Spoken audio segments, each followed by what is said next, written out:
Food Court, the movie podcast, and Twitch stream where Sean and Michael and nobody else. It's just us. Watch shit, talk shit, and most importantly, eat shit. We watched the James Gunn movie, Whoa. The Suicide Squad. Really? Yep.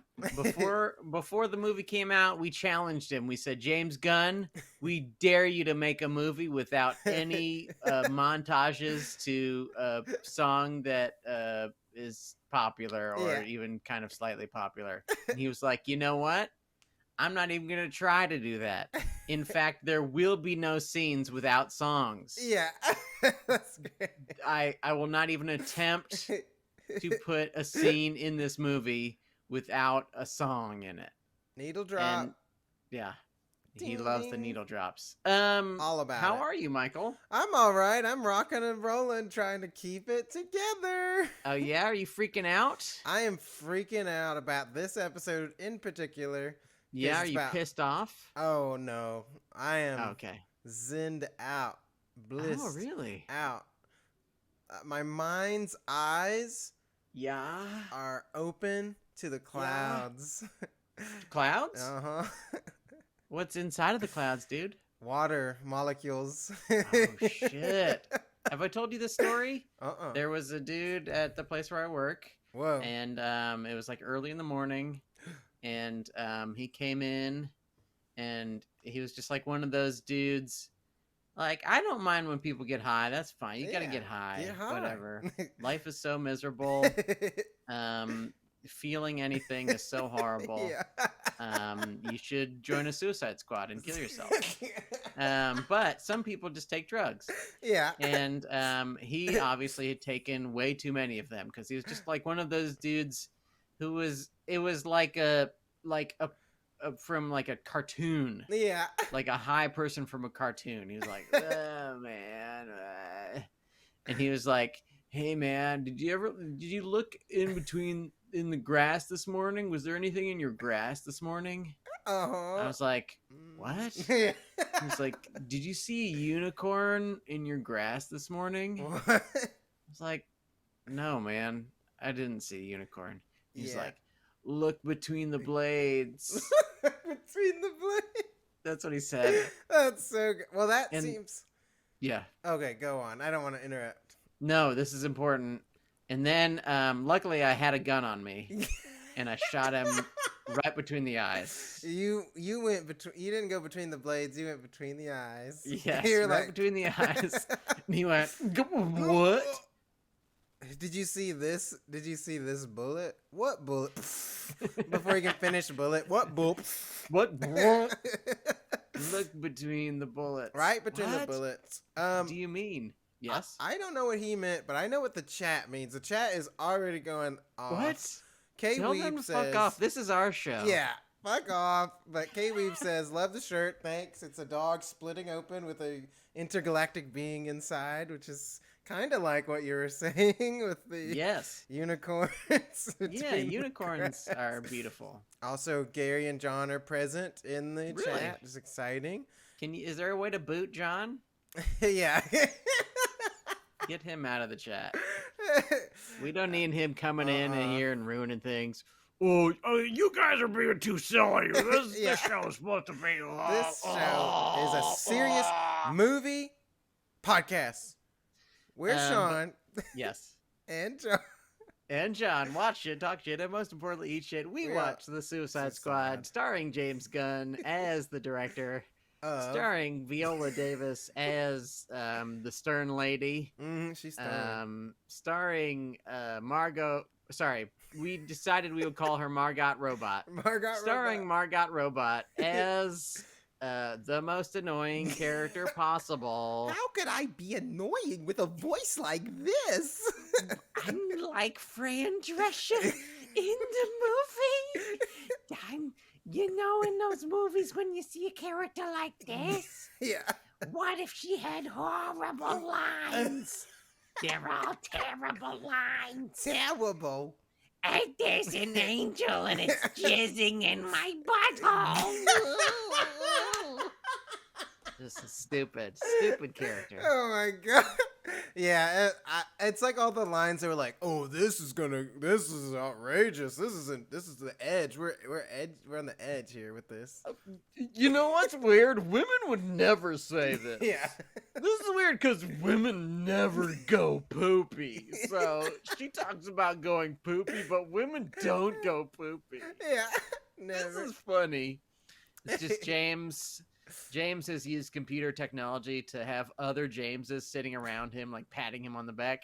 Oh yeah, great job, James. Oh yeah, good job, James. You're a genius. Oh yeah, that's great. Don't cut any of it. It should be 15 to 30 minutes too long. It's really important. Yeah. Yeah, James. Thanks, James. Yeah, I love it. I'm talking a lot of shit about this movie, but I didn't really hate it. It's good to get it out early. Get out all the anger we have. Yeah. And then we just have a nice chill ride through the rest of the show. We'll say nice things, and then we'll bring the anger back. Yeah. Which, speaking of anger, people are going off about, apparently, Brad has little ponies, My Little Ponies, and they were saying that related to your story about the grass and the unicorns. So there's a lot going on in the chat about bronies. I don't know much about it. It's not my world, and I don't judge. Do whatever you want, as long as... I'm glad that you don't, because I judge. I think those people are... No, you're not allowed to say that. Actually, we could probably use some brony hate. Yeah. So if you're listening, bronies, go fuck yourself. I challenge you to whatever kind of disgusting sexual act that you do to fight each other. I don't know what sort of horrible horse sex thing you do in order to feel like you have a place in this world. I don't know what weird convention center you go to bang each other, but I'll be there and I'll fight you with a horse penis, and it's gonna be pink, and I'm not afraid. A severed. Yes. Just fresh. Yeah. Freshly severed. The horse I'll meet you at the Maxwell House Hotel in Nashville with a freshly severed horse penis, and I will force you to eat it. I'm going to grill it with onions and green peppers and shallots. Now what is a shallot? A shallot is like a red onion, just younger and thinner. It's really weird. Oh, yeah, onions. Onions. I like young onions. Youngins. We must talk about this movie eventually. Okay. But not yet. Yeah. Do you have any Panda Express? I don't think I have one. I didn't watch anything except the shows this week. Wait! Uh-oh. Do the theme song, because I did watch something. It's time for the Panda Express, because we've got some things to express about things we watched this week. Chugga chugga chugga chugga chugga. Panda Express coming in the station. All Panda aboard. Express coming in the station. What is the reverse? Do they say when they pull in? Do they go, "Everybody get off"? All off board. All off board, please. Get your snacks. Go down to the newspaper stand and get yourself a newspaper. I saw Mark Wahlberg in Joe Bell, which is based on a true story, which makes it all the more horrible that it's such a miserable movie. Oh, no. A terrible, terrible movie. No. So what it is, Mark Wahlberg's walking across America. Yes. To tell the world about bullying and how it's bad. Oh, wow. And in the beginning, he's talking to his son, who is evidently gay. We actually find out that he is truly gay and not just evidently gay. It's true. And then, like about halfway through, I'm spoiling it, but you should not watch this movie. So it is not a spoiler, because don't ever watch this movie. Don't watch it. About halfway through, maybe a little bit earlier, we find out that the son is dead, this is a sad true story about a real boy who killed himself because of bullying. Wow. And they do like a weird Shyamalan twist where he's been talking to his like ghost son. What? I mean, not a ghost, but he's been talking like he's been in his head talking to his son who is dead. Oh my gosh. And they do a twist to reveal that son is in fact the dead son. Oh, yeah. And then it gets even crazier, because in real life, double spoiler, Joe Bell did not make it across America because he was hit by a car. Oh my gosh. I don't know the purpose of the story. It's like only a depressing story. There is no uplift. There's a gay kid who kills himself because he was bullied, which is deeply depressing. Very, yeah. Then there is his weird conservative dad who's trying to spread the good news, who also gets killed, and that's it. That's the end of the movie. And no, there's no messages or anything. I don't know what the message could be. You're gonna die. In the end, you die. Maybe you shouldn't walk on the side of the road. It's also especially weird because like earlier in the movie, he's sort of walking in the middle of the street. Whoa. Like he's not walking on the side of the road. He's walking on the road, and like cars are like going by him, going foreshadowing. That's crazy. And so, I mean, at least based on that information, he probably got hit because he was in the road. That's crazy. It's a bad movie. Don't see it unless you want to see a bad movie. Yeah. But, like, it's one of those bad movies where it's like, okay, if this wasn't based on a true story, if this was like some story that somebody made up about this guy whose son killed himself, then maybe you could go, oh, this is funny because it's so horrible. But the fact that it's based on like two real tragedies, like, you just go, this is just ruined my day for no reason. I think you gotta like, I don't want to watch a movie that's just miserable just because it's miserable. It's like, well, there's got to be something counterbalancing. There's no counterbalance. That stinks. Well, Gary Sinise is in it. Oh. And I like Gary Sinise. Yeah. But it wasn't like, oh, well, I guess that's worth the movie. No, it was just Gary Sinise having to go, well, I guess he's dead. I'm Gary Sinise playing a sheriff. Wow. And really that bummed me out that Joe Bell is dead. Jeez. The end. He looks at the camera. The end. Badia. That's all, folks. It's a weird ending for him to turn into a pig. Yeah. And go badia. That's all, folks. But that's how it ends. That's how it ends. Check out Joe Bell in theaters now. Or don't. Don't check it out. Whatever you want to do. Yeah, whatever you want, but it sounds miserable. But we didn't watch Joe Bell. No. We watched The Suicide Squad. And you know what happened? I'll tell you the plot. Please. There's a group of prisoners. Yes. And they have to go to this island to do, they got to knock down a building, essentially. Yeah. And because there's a starfish in there. Giant. And we find out it's giant later. And they send an elite squad of bad guys. But they all get killed because they're a suicide squad. And then we find out, whoopsie, we've been tricked. There's an entire other suicide squad. Yes. Starring Idris Elba as Bloodsport. Ooh. WrestleMan as Liberty Man or something. Yeah. You can't make me remember the names. I'll never remember the names. Starring Rat Girl as Rat Girl. Starring, I'll remember this one, Sylvester fucking Stallone. Yes. 2-time Oscar nominee, Sylvester Stallone as Big Shark Boy. In a way.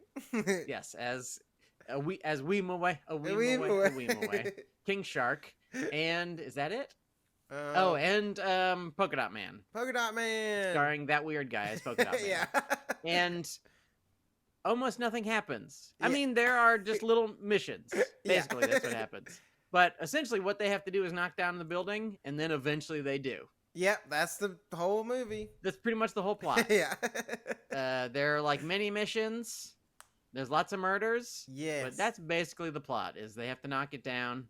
And then the starfish comes out, and then they got to find a way to kill the starfish, and eventually they do, and they save the day. They really do. Except a few of their friends die. Yeah, a few of them die, and they become heroes, even though they were bad. Even though most of them were like murders, child murderers and stuff.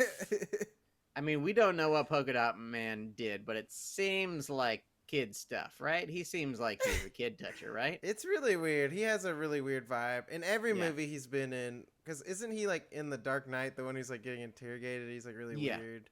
He's always a creep, man. Yeah, always poor thing. He's good at it, though. I mean, he's maybe because he's genuinely a creepy guy. I don't know. But he definitely seems creepy. You see him and you go, oh, that's creepy. I am creeped out by this guy. Gross. But we must talk about Euros. Ooh. Michael, I know that I always go first, so this time I want you, Michael Hampton, to go first. What is your hero of this picture, the Suicide Squad? The Suicide Squad. Well, the weirdest thing is to me that I expected nothing. I wanted to go in with no expectations because I knew if I went in with any thoughts, it would be negative. So I was like, let's go in with no thoughts. Let's clear them from our heads because I didn't particularly think this looked like a good movie. Or like anything I would ever want to even see. Sure. But that's the nature of the podcast. And we've been poisoned by previous movies like this. Yeah. And by the fact that all movies are this movie now. Yeah. All of them are this exact movie now. Yeah. But I have a list of them, surprisingly. Okay. Do you have a most top one? My most... The toppermost to the poppermost? My most top Euro is a scene. Oh. And you probably have the same Euro. Yeah. But it's when the Suicide Squad is like, they're trying to save Rick Flag, this like the actual nice person of the team, like the commander. And then and then they go in and they're like covertly like killing all these people, like just eradicating them. And then really great ways too. It's amazing, like brutally just like death. It's really, the deaths are really good in this movie. Yeah, there's lots of good little bits in it where like there's one part where Peacemaker, I remembered his name, has an axe and there's like a sleeping man and he just like walks up with the axe and goes hack hack hack hack hack. It's pretty good. There's a part where Bloodsport like shoots a little thing and knocks a fan into a man's bathtub and he gets electrocuted. It's pretty great. But go on. I liked all the deaths in that scene. I was like, holy crap, they are like really killing these guys. Absolutely. And then the shark eats a guy, which is great. All the shark stuff's great. But they rip open the tent curtains. They finally kill everybody, and they see Rick Flag, but he's just like hanging out with this lady, and they're like, yeah, these are the freedom fighters, like the revolutionaries, and they realize they've killed all of them. Yes. Basically, I was like, that is such a good... I was like, that was great. It's pretty good. Also, as it's happening, like 3 or 4 different women are killed, which is pretty intense. And also, retrospectively, even worse. But it's like, sort of, at the time, it's like, oh, wow, they're just murdering these women too. Yeah. Oh, they are just cold-blooded murderers, so they kill anybody. Finally, equality in the cinema. Thank you. Why can't women be murdered? Viciously murdered. Yeah, finally. What about that, America? How about that? And that made me very happy. Also, we're getting a lot of hate in the chat. I am getting hate. Already? Open your heart, Michael. It's dumb and blow uppy. That's all I ever promised. That's true, but I also think when you are a movie, you should also be well crafted and thought out. And not waste my time with 45 to an hour of needless shit that is stupid. So that's my opinion. And since it's my podcast, I get to say whatever the fuck I want. Not to be upset, but I'm over this whole like, it's just a movie. It can be stupid. It's like, no, it needs to be good. You can be a dumbass movie, but be good. Yes. That's the thing. Just be good. You can do you can do both. Do it all. One of my favorite movies, Army of Darkness, and Evil Dead 2. There you go. And even Evil Dead 1. Basically, every Sam Raimi movie is kind of dumb. Yep. And sort of blow-uppy and murdery, but it's not bad. Yeah. And also, there's no fat. Yeah, there you go. It's just like a bloated movie. I think we're not talking about negative things yet, but sorry, yeah, I'm sorry. We on this show have nothing against stupid movies. Wrath of Man is so far my favorite movie of 2021, and it is extremely stupid. It's just a fine line. I have a very fine line. Yeah, I have a very fine line, and when it tips, I go, I don't like that, and that's okay to not like shit. Sure. Anyways. Let's go to your Euro. Let's do it. You know what? I've got a few, of course. I have many more, but my main one is King Shark related. One, Stallone. Okay, so first of all, this is just like another Groot. Yeah. We all know it's another Groot, but despite that, Stallone does really well in the performance, I think. Yeah. and like the way the shark is rendered is really cool. Yeah. And there's one part that I really love that is like one of the things that I think James Gunn does well. There's this moment where King Shark, like people are talking, they're in this bus driving through this kind of vaguely Puerto Rican, Yeah. place. It's some kind of island where they speak Spanish. Yes. And King Shark is looking out the window as they're talking, and there's this kind of romantic music playing, and he sees a couple in a little alleyway kissing, and he kind of looks at them, and it's like this nice little moment. Yeah, sweet. And it's kind of this moment of sort of poetry in a way that like movies like this do not have any poetry. Yeah. They are just kind of dumb bass manga movies where you just go, ooh, smash. Yeah. Where you, the audience member, are the Incredible Hulk. And you just go, smash, oh, smash. More smash. But in this, there's like a few different moments where there is that poetry. Yeah. And I like that. Me too. And there's another moment like that. Wait, I wrote it down. Oh, yeah. There's another moment like that where after... Spoiler. We know there's going to be spoilers. Yeah. After the enormous starfish is killed, or as he's dying, he says, I was happy floating, staring at the stars. Yeah. And then he dies. And that's like a nice little moment of kind of poetry where it's like, okay, this guy is the villain. Yeah. Ostensibly. But he was also just some starfish floating through space, Yeah. looking at the stars before he was grabbed by people and like subjected to scientific experiments. Mm-hmm. And I like that little bit of poetry where it's like, it's not, there's like some kind of other level of stuff. Yes. There's like a little bit of artsy stuff in there that I like.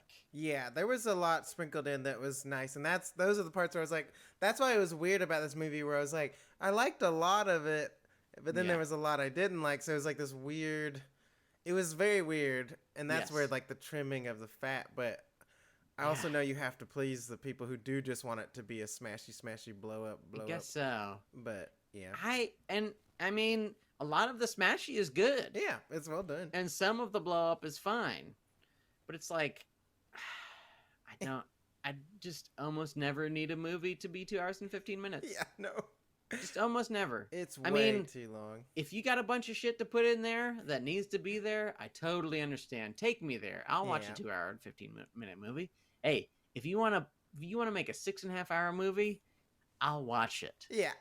Exactly. But give me a reason why, man. Yes, it's got to be earned. Don't make it drag. Yeah, don't make it Okay, drag. let's say more positive things before we get into the negative. Okay. The Weasel. Yes. I love the Weasel. Me too. I mean, the Weasel is another Groot. He's just like another kind of speechless character who looks zany. But there's a moment where they're like the first Suicide Squad group that is kind of like a dummy group who is like there just to get killed. The Weasel. They're talking about the Weasel. They're like, Rick Flag says, "Oh, he's just the Weasel. He's harmless." Yeah. Well, he's not harmless. He killed 27 children. Yeah. And I like that kind of, oh, he's just like a child murderer. Yeah. And they're like, and he's on our team.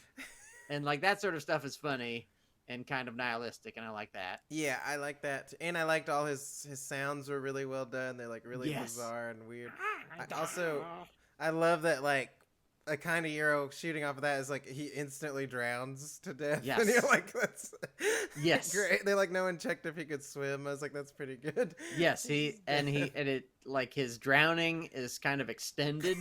He's just like gasping for air and going and like splashing and thrashing in the water. And Michael Rooker, who I will not look up his character name. Who knows? I just refuse to look it up. Michael Rooker swims to try to grab him. Also, I just love the fact, and we talked about this after the movie, I love the fact that Michael Rooker, who played Henry in Henry Portrait of Serial Killer, is in this movie as like kind of a silly murderer guy. Yeah. When he played, Michael hasn't seen it. I'm sure some of our listeners have seen it. If you haven't, it's like a don't but do watch Henry Portrait of a Serial Killer because it's fucking brutal. Yeah. And it will ruin maybe weeks of your life. Weeks. Because you'll keep thinking about it going, oh, God, that movie was so fucked up. But Michael Rooker's amazing in it. That's great. Terrifying. Yeah, it sounded pretty creepy. What else? Violence. Violence, yes. The violence in it is good. Very well done. And because the first one, I didn't like any. I thought the action was awful. It wasn't very violent. I think, didn't they have some issue where they were like trying to make it a rated R and then it didn't? I think they ended up making a PG-13 or something. Which they paid off to do a R because it was like, I mean, this had to be R. It was so violent, which I loved. Really violent. It was and really sweary. Good. Yeah. Yes. I enjoyed the murders. Yeah. I love Bloodsport's helmet. Yeah, it was cool. The skull. Bloodsport has kind of like a spooky looking part where you just can't see his head. Then he's got a little bit of skull looking stuff right at the bottom where the jaw is, and I like that a lot. Yeah, that was the designs were really well done, I thought. Yes, absolutely. John brought this up too, but I really liked the polka dot guy, like visualizing his mom, the different times they did that. I thought it was really well done and really funny, and especially at the end, the giant starfish turns into his giant mom. It's like giant mom. Well done. Yes. I was like, that was really well thought out.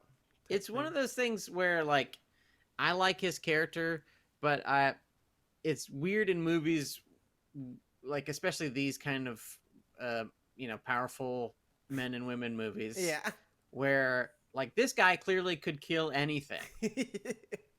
With no problem, he could kill any amount of people, thousands of people, because he shoots flaming hot discs through the air. Yeah.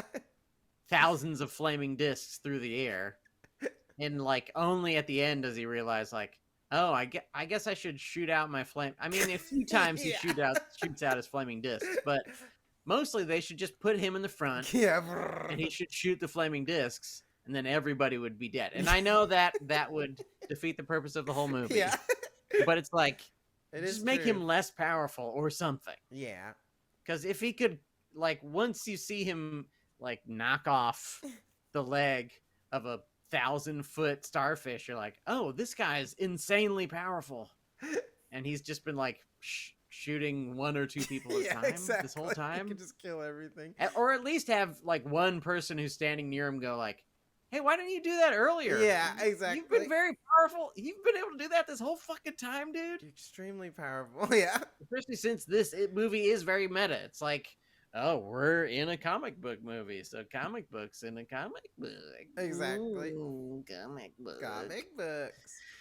Tell me more positive things before we shit on this movie. Yeah, so I'm going to go to the chat. Okay. Chad said he loved everything Harley Quinn did. Her escape sequence was great, which I agree. I did like that escape sequence. Let's see here. He like in a way the shark guy ripping the guy in half with the lightning, which I love too. Awesome. Really well done. That part's great. Murdering Mongol was woke as fuck, is what Rob says, which is the orange lady.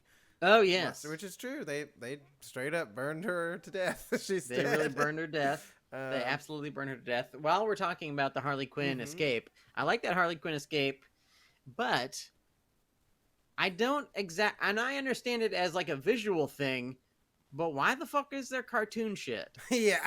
I mean, I understand that is just like a, hey, this looks cool. Yeah. Is it just that she's crazy? I think so. I mean, I did think that too. I was like, there's no reasoning for it.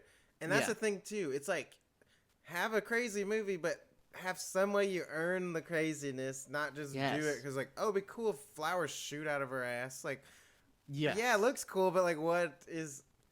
Yeah. What I was thinking as I was watching it is like, if you change her demeanor, it might work better. For me, at least. Yeah. Because, like, she in this is shooting machine guns and going, like, pissed off. But that's not what a cartoon would do. No, yeah. That's like, true. if she's in a cartoon world, she would go, yeah! Yeah, exactly. Like, she would be having fun killing these people. And the birds would be flying out. And, like, flowers would be coming. And, like, she would be having a wonderful time killing people.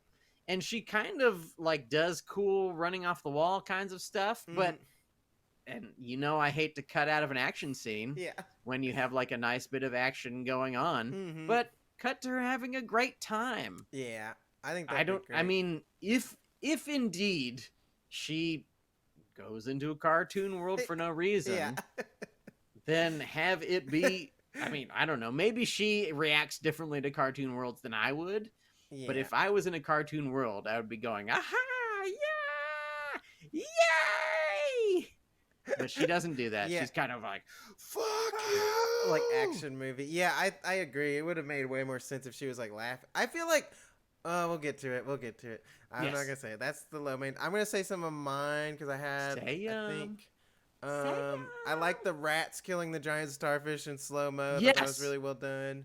Yes. I'm trying to see if there's anything else.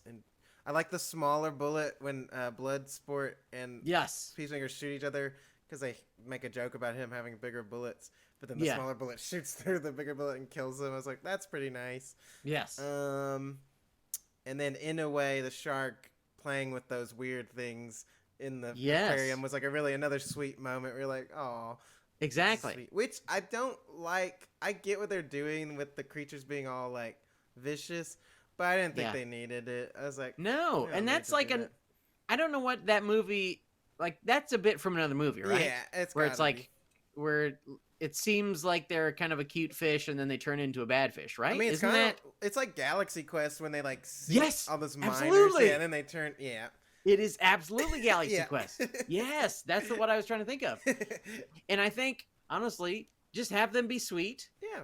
And that's it. Have it over. Because they play kind of sort of spooky. It almost sounds like Rosemary's Baby music. I don't actually know what the music is from.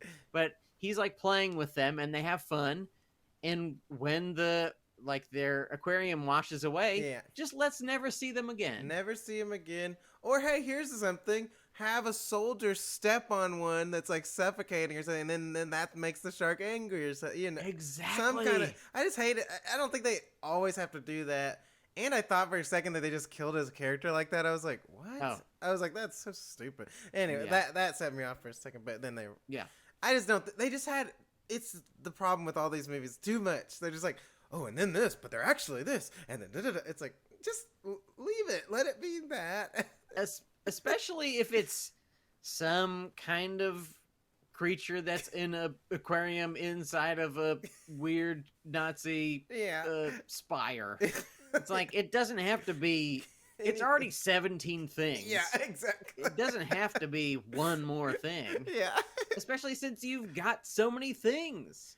Yeah. Not everything has to be 10 things. Just have them be funny-looking fish. We have like a sweet moment with King Shark, who's kind of a dummy, but he's a lovable dummy. Yeah. And then it's sweet. Have it be sweet. Yeah. But it's just like weird for it to go, I'm a monster too. I'm a monster. Yeah. And it's like, what is the... I mean, it doesn't... It's not like it adds any stakes. No. Because you're not like, oh no, they're going to kill King Shark. You never think they're going to win. It's like, what? Yeah. It's just weird. Yeah. I don't know.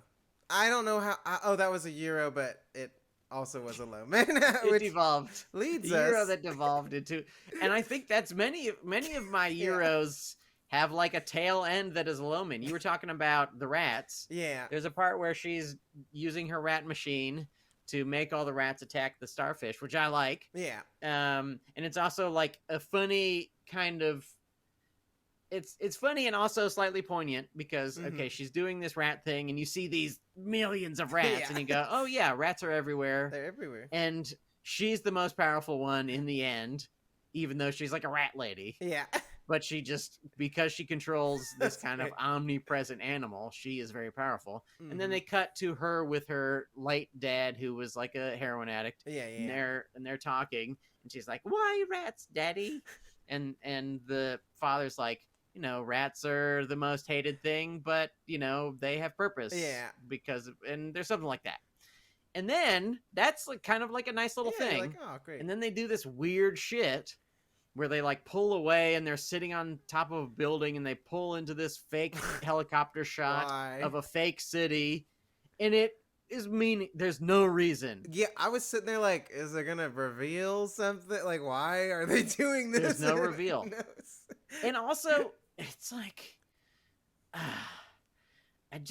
what if you put them in a real alley? That would be great. With real lights on their head and maybe a real light drizzle. Yeah, that'd be great. But having them sit on a fake building and having a fake helicopter pull out to reveal a fake city there is nothing there. Yeah. There's literally nothing there. You're showing us nothing. And for no reason. Yeah. Why is the city there? What does the city represent? There's no reasoning at all. That's part of the fat. It's like, just cut that. Cut immediately at... They have a purpose too. Okay, we're back to the and it's a flashback too. Yeah, it's like a quick flashback in the middle of a fucking battle. Mid-battle, it's like, why? Cut back real fast, and she's crying, and it's good, and it's perfect. It's crazy how much. It's like, why are you adding these things that don't need to be there? Yes, it's so dope. Yes, that's what's such a struggle, because like I did enjoy. Like I was like, I'm having a good time overall. Yeah. But there's so much of it that's bad that I can't be like, I'm going to pop that on. Like, I probably won't watch this again because I don't want to sit through the shitty jokes and the shitty whatevers. Mm-hmm. And I'm sure a lot of people enjoyed those things, but to me, they don't work. If someone did a fan edit, but like the reverse version of a fan edit, where it's, instead of making it longer, they make it much shorter. Yes. If this movie was 1 hour and 40 minutes. Oh, love like, it. Bam, bam, action, action, action. Only the best jokes. Harley Quinn really never talks, but she does her cool action stuff. Yeah. And there aren't as many side stories for sort of no reason. Yeah, no side stories. There's just so many side stories. It's weird. There's like a bunch of B stories. Why do there need to be a B story? Even the revolutionaries, it's like kind of weird. It's like, we don't need this side of, like, you can have them in it, and like, it just doesn't need to be. If you really think about it, you're like, this movie, why is this in here? Yes. Yes. There's lots of stuff where it's just like, I don't know why this is here. The revolutionaries are weird, and I sort of get the revolutionaries because there's like some tiny attempt at being like, well, America creates, they sow discord in the small countries. Like, it's trying to be like a little bit subversive, where they're like, hey, we're pretty smart. Did you know that America is bad? Yeah, this movie that is only possible because it was made in this country. Like, it's like so weird. I don't know if you've heard of this, but America has done some bad things. Yeah, big Hollywood having any opinion is like hilarious. It's like, it's so stupid. Like, what are you talking about? Yeah. You're not convincing anyone. I don't know. Weird. It's weird. Maybe there's one 14-year-old kid who's watching and he's like, you know what? America is bad?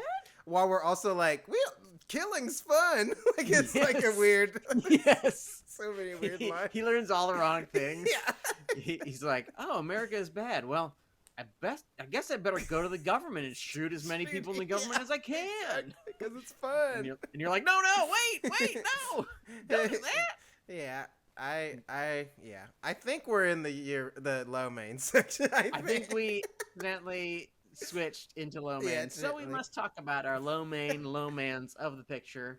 Michael, I let you do first on the Euros, and I'm going to let you do first on the low mans. Wow. Themes. Drop it on me. I'm just going to say overall humor, a lot of misses.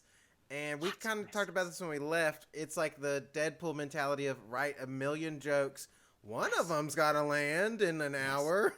And it's just like, this does not work. And I kind of like my internet right now. It is not working. Yes. And we are stop motion, choppy, but whatever. Margot Robot. Sorry for the weirdness. It's okay. It happens. I forgive you. I don't know if the people in the chat do, but I do.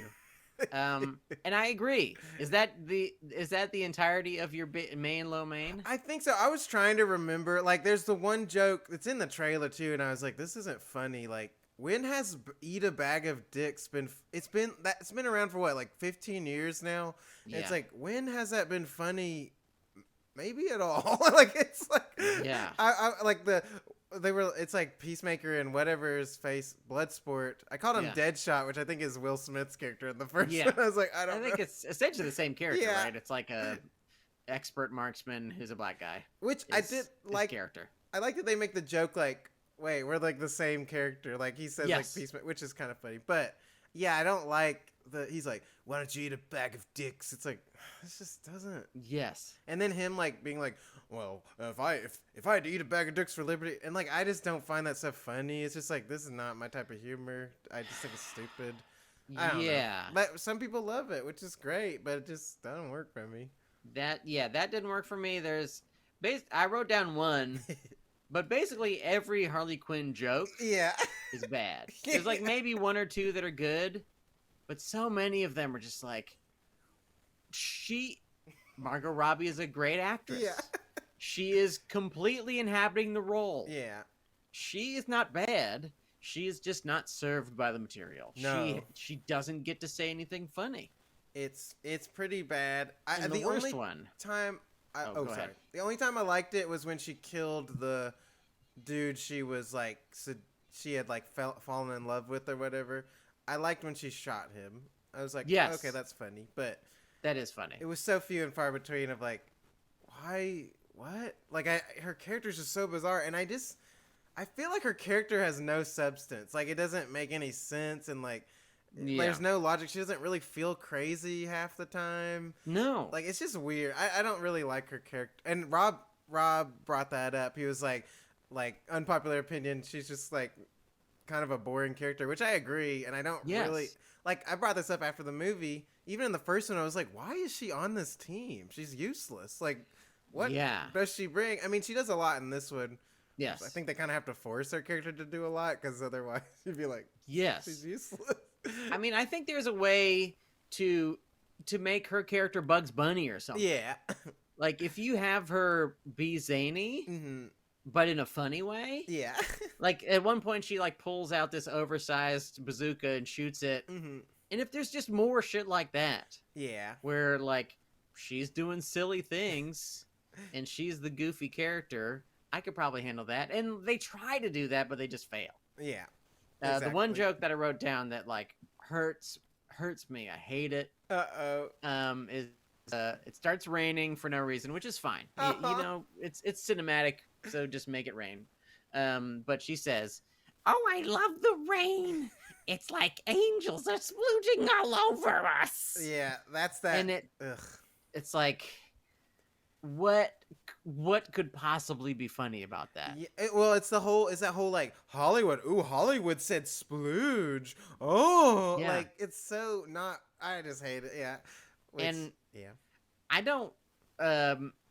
I'm not offended by it. No, it's just like I don't think it's funny. It's not good to me. And also, it doesn't make sense because what kind of clear splooge is there? If a milk factory blew up, sure. Okay. Yes. Why not? I guess so. Yeah. Like if somehow there was a milk factory and it was shooting a bunch of milk on people and they go, "Oh, it's like an angel sploding all over us." Yeah. But it's just water. Exactly. Well, Rob said that's an old slasher move. If at any point you're in doubt, wet down the female lead, which is, it's like just soak them and then let them do whatever. But yeah, which is funny because John earlier said that was Gary's hero when she said that. And I was like, I'm just not going to mention it. But then you brought it up, so I had to. That's Gary's hero? Sorry. This is Gary. We're losing. You're booted. Boot him out of the chat. He's not allowed in this. Banned for life.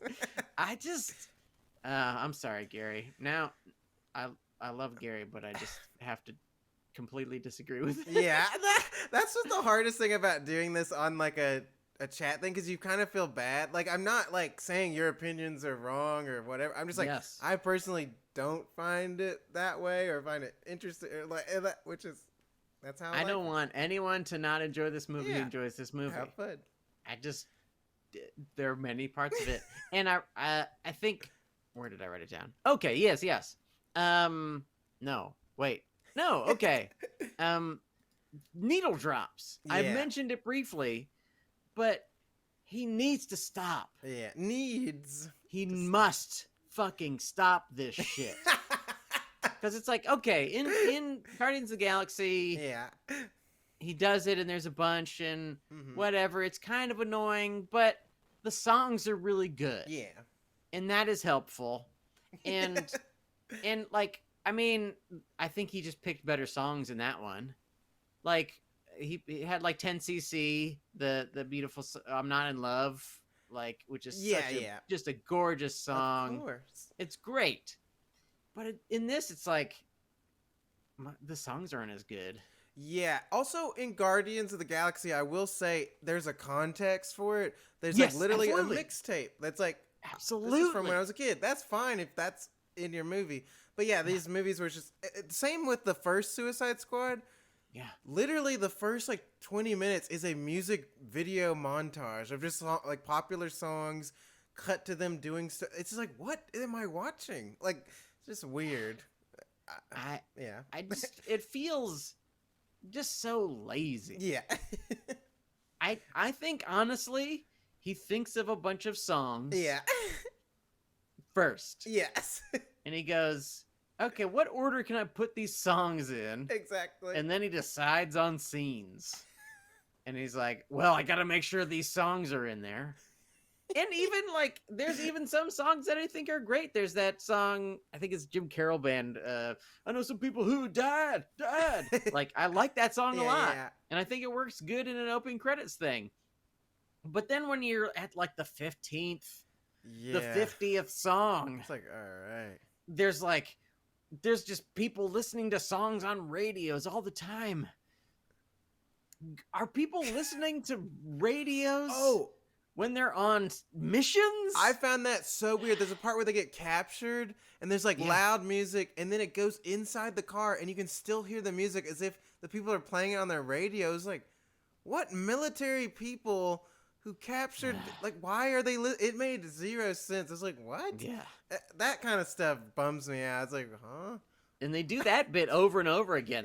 Like, there's like music playing and then it turns out to be like diegetic music where it's like on a radio or something and it's like who's listening to it? Yeah, the bus driver on this secret mission is listening to kind of 70s pop music? Why is he listening? He's on a secret mission. It's so stupid. Why? I agree with Chad. He was like, the film opened with Johnny Cash, which I enjoyed, but he also thinks everybody's trying to put together a soundtrack, which I get. I guess it's all a business, so we're selling. Yeah, I'm sure it's just like, I bet with this one, I'm sure it with subsequent movies, James is just sitting in his house. Yeah. And he's like, hey, who will give me money to put a song in this movie? Exactly. And I mean, maybe it's just Warner Brothers related where he's like, what Warner Brothers soundtracks or albums on Warner Brothers records can I put into this movie so that their properties can make more money, and so our properties can make more money by selling a soundtrack, and then people like the soundtrack, so they watch the movie again, and then it's cyclical, and it has no inherent value. Nothing has any inherent value anymore. Nope. It's just in a product placed inside of a product. It's a turducken of crass misery. Keep shoving more product into more other product. But we're just supposed to enjoy it. Ha ha ha, yay, more of this, please. Yes, feed me. Feed me. You just didn't like it because you take it too serious. It's like, well, maybe it is serious if everything has no fucking meaning anymore. Yes. Maybe that's why. Because when it starts with the movies that you watch, it's to creep into every part of your life, and then everything's meaningless. Yes. Yes. And I mean, I think that's one of the parts that like really hurts me is when there are the moments with a little bit of zazz to him, a little bit of poetry, like the King Shark moment where he's like seeing a couple kissing and you are not given anything, which is rare in this movie. You are allowed to think for yourself. Yes, I love it. And at least I, as I watched it, thought like, oh, King Shark, because he's a huge shark man, has never had love. Yeah, exactly. He's never had love in his whole fucking life. Mm-hmm. And he looks at these two people and they're kissing and they're in young love. And he yearns for that. And that's like, oh, wow, that's great. And then so much of the other stuff is just like so sickening that it's like, oh man, you could be doing shit like this for the whole movie. Yes, exactly. Where like it's show don't tell. Yeah, there's some depth to it. There's some kind of, it's cute, but it's interesting, but it also has some kind of meaning, and oh, cool. And also it gives you another moment with this character in a totally different way than we would expect to, because he is this dummy, and he goes, oh, I'm a big dummy. But then you see this kind of thing, and you go, oh. Everybody has an inner life. Even dummies. Even idiots have an inner life. And you go, oh, wow, that's cool. Yeah, I felt, I was not expecting to feel anything in this movie. And then I went, oh, the shark. I know. The shark just wants love. And he keeps getting left behind. Like, they keep forgetting about him or, like, leaving him places. And you're like, oh. Poor King Shark. And he's, like, the strongest person. Yes, he's so powerful. And he's eating people, but it is like purely on a sustenance level. Yeah. He is like, it's like us looking at a big bag of chips and going, ooh, I sure would love to eat all those chips. Yeah. He just sees a human head and he goes, I bet you can't eat just one. And he just eats a bunch of human heads. Yeah. And I love that. Exactly. Genuinely, like throughout the movie, I was like, I just love this King Shark character. And it's hard to do because it is Groot. Exactly. Same thing. So going in from the trailer, I was like, okay, here's fucking Groot again. Here's Groot, yeah. And despite that, they got me. Which, yeah, I have to agree. In the trailer, I was like, ugh, what is this stupid shark thing? Like, the graphics, I'm just exhausted. And then I will say, during the movie, I'm not even thinking about it. I was like, no, I just like the shark guy. But I thought it was well done. Rob seems to disagree with this. He hates the shark? He's a tween watching Twilight. He sees it and romanticizes it, which kind of helps explain his character. But then he's also a toddler, so it felt forced. To me, I thought it worked fine, but I could see how that's a little bit jarring. Sure. But I like it because he's an idiot. So it's like, at least there's the context of like, well, maybe he doesn't even understand anything. Oh, yeah, true. Yeah, I mean, I think that also is like another level is like, he's just staring, and maybe he's not thinking that at all. Yeah, maybe he wants to eat them both. That's possible. That's entirely possible that he's just dreaming of eating both of their heads. I'm glad they didn't add like a stomach growl or something, you know. Oh, yes. Of course do.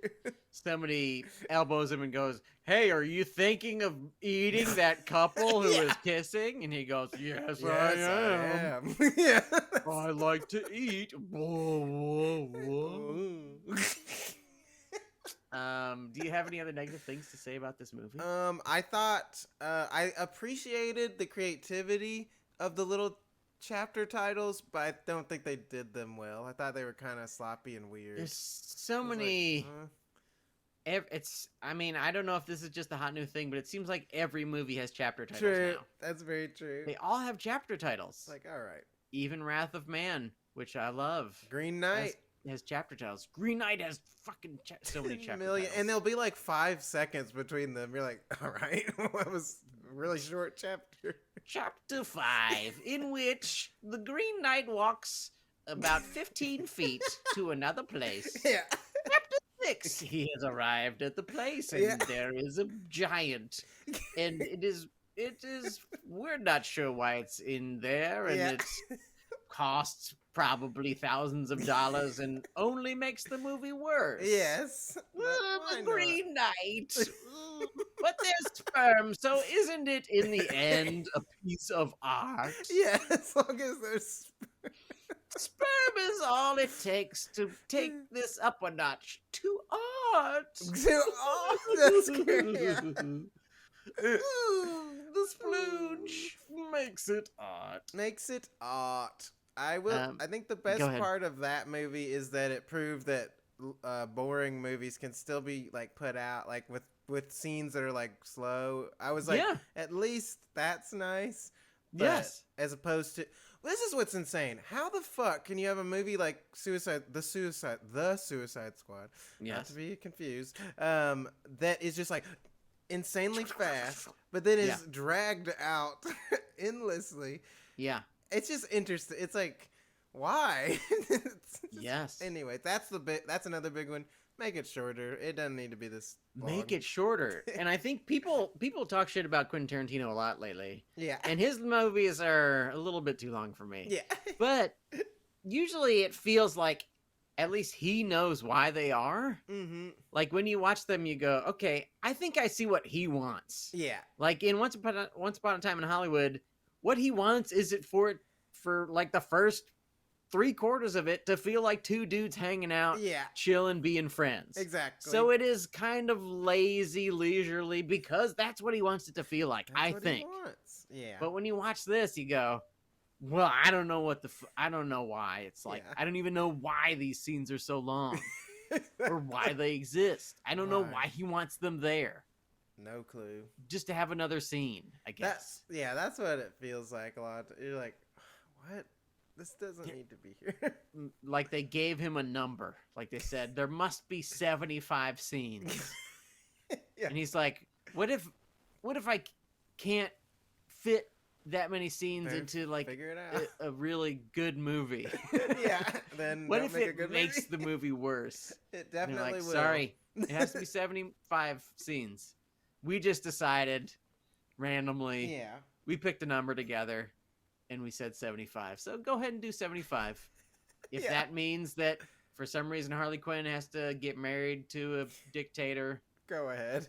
It's gotta happen. It's way too long. That shit, I was like, okay, I get it. Haha, let's move on. It dragged out. It's like, if you have time for this type of side story, make a show. Don't make a movie. This is stupid. Like, it's too much. And the good thing about that, if it was a show, I wouldn't have to watch it. It could just be something on TV, and I could read people going, oh, this new show is so amazing. It's the best thing since the last show that was so amazing. And actually, every show is so amazing because all comic book properties are amazing. And if you say anything bad about comic book properties, I swear to God, I'm going to be fucking pissed off. That's so funny. That's what I hate. I just hate that like things are now they are just automatically good by like virtue of what they are, rather than they don't have to earn anything. They're not responsible for anything. They're not responsible for being good or bad or whatever they put out into the world, because they're just automatically good. They can be, it's a Star Wars. It's great. It doesn't need to be well thought out or anything because it's Star Wars. It's like, no, like, wake up, a sheeple. No, I don't even want you to wake up. I just want you to get the fuck out of my face about your stupid shit. Actually the best Star Wars movie is the one where Princess Leia just flies around for no fucking reason. It's the one where she should have died, and actually it would make sense for her to die. But actually she flies around like Mary Poppins for no fucking reason. That's the best Star Wars movie ever. It's better than Star Wars A New Hope. It's better than Empire Strikes Back. That one where Princess Leia is blown into space and then flies. Is the best one. Did you know that, Michael Hampton? And did you know, furthermore, did you know that if you disagree, that is somehow homophobic or something? We don't know why. There aren't even any gay characters in the movie, but somehow, or they're all gay. Wait, who knows? We don't know. Have no Whatever idea. makes us more money is what they are. Yes. Oh, look, Darth Vader has a rainbow on his shirt. He's wearing a rainbow T-shirt. He's on the beach, and he was hiding. He was hiding who he truly was underneath the. Wow. That would be really. Darth, you just need to come out of the closet. Yeah, come on out. Take off your helmet and come out of that little pod thing you sit in for some reason. Anyways, okay. I have been avoiding the chat because it's getting very dramatic. Okay. But let's start with the chill thing. Rob says, do you guys think if if this was destined to premiere exclusively in theaters where you can't pause, would the editing runtime be different? Like, this movie, for better or worse, will pretty much live on streaming from day one. So do you think now movies are being drawn out because, you can just, like, pause or whatever? I have no clue, but maybe, maybe they don't. Maybe. I do think it changes how you think about it if it's just a streaming movie rather than just like a movie. I do think there's something. I mean, at some point, there's like, if you're making a movie for theatrical, at some point the running time is about fitting it into enough screenings per day. Yeah. So, like, I mean, you don't want a 2 hour and 45-minute movie in general because you only have like 3 screenings per day. That's very true. I mean, maybe if you're doing Endgame or something, you know that you're going to have so many people going that it doesn't matter. But in general, that's true. I hadn't thought about that. Hour and 48. Hour 48. I think hour and a half's my favorite, but hour 48, go ahead. If you're going to make a dumb movie, make it an hour and a half. Yeah, exactly. It's I hadn't thought about that, but yeah, I guess there's no limits anymore. You can be Zack Snyder and release a 12-hour cut of the worst piece of shit I've ever seen in my life. Whatever you want to do, baby. Space Jam. There's a new Space Jam. Yeah. The Snyder cut of Space Jam. Yeah. We get to learn what every member of the audience is thinking about. It zooms inside of their head. Yeah. You remember the serververse? Now everyone has their own mindverse, and now there's a million algorithms. Okay. And then inside of the mindverse, there's another verse. Watch it on Space Jam Plus. Yeah. Where every TV show is Space Jam. Every property has their own plus. Like, you have to pay to. Yes. So insane. Yes. Anyway. Star Wars Plus. Okay. I want to hear what the people are saying in the chat. What kind of negative shit are they saying about me? Nothing. They loved everything you had to say the whole time. I missed a lot, but I'm thankful to everyone who has been talking in chat. It's been great. But not everything good can last forever. Are you trying to tell me that we're wrapping up the show right now? I think so. Do you have any other? I do have one more low maid. Oh, drop it on me, and then I'll start wrapping up. Well, it's personal beef. With me? No, with an actor / comedian. Pete Davidson immediately makes me revolted. No offense, I just do not like you as a person, comic. I don't get it. I'm sorry, I really don't. Even like as someone who's attracted to women, I can like tell when males are somewhat attractive. I don't get that part. I'm like, you look kind of scary. No, this is too mean. But I just don't like him, and I'm glad your face got blown off. Yes. Thank you for saying that. That was a lot of things. Finally, someone said it. Oh, I must mention this before I wrap up. At our screening in the IMAX in Regal Cinemas in Nashville, Tennessee, right after the movie ended, a little boy... I don't know why the fuck there was a little boy in this screening of this violent, swear-laden movie. Kills. A little boy a few rows behind us said, "And that's the movie." It was fucking delightful. That was definitely the best part of the movie. That was the year. I remember. I died laughing. Like, and that's the movie. Okay, that's a good thing to say. An adult saying something at the end of the movie, shut the fuck up. I don't want to hear what you have to say. No. Like, what is the movie we saw? We saw It Comes at Night. Yeah. And I was like, that was a good movie. Challenging, maybe not everyone's favorite. Then at the end, someone just goes, well, that was a waste of time. And I'm like, shut up. Just be quiet. Yeah. You don't have to express that. But this kid who's just fun, he's like, well, that's the movie. Like, it was wonderful. I loved it. And you know what else is wonderful? Our social media. Follow us on Twitter at Food Courtcast. Follow us on Instagram at Food Court Movie Podcast. Go over to our link tree, which is linked on our Twitter and on our Instagram, and vote for us. Because right now, the Best of Nashville poll is up. And under the arts and media section, you can vote for us for Best Podcast. And I'm trying to win Best Conservative. Yay. So vote Sean Parrott for Best Conservative. We don't want Ben Shapiro or Tammy Lauren or some other piece of shit to win because it is inherently bad to be a conservative. They should not be celebrated. There should be no vote for them. They're evil. They are the reason that hundreds of thousands of people are dying. They are bad. So do not vote for them. Vote for me, Sean Parrott, and I'll get voted best conservative. And then people will follow me on the internet, and I will roast them, and I will tell them to wear a fucking mask, and I will tell them to get the fucking vaccine. Please. So follow me, follow us, vote for us on Best of Nashville. Vote for us. Give us a nice long review on your favorite podcast app. Give us the most stars. Yes. And also, this is crazy. If you're a fervent fan of our social media, you already know that the Suicide Squad was in a dead heat with Kajillionaire. Yes. And they tied. The first one ever. Perfect tie. So next week, we are watching Kajillionaire. Woo! I don't know what the fuck it's about.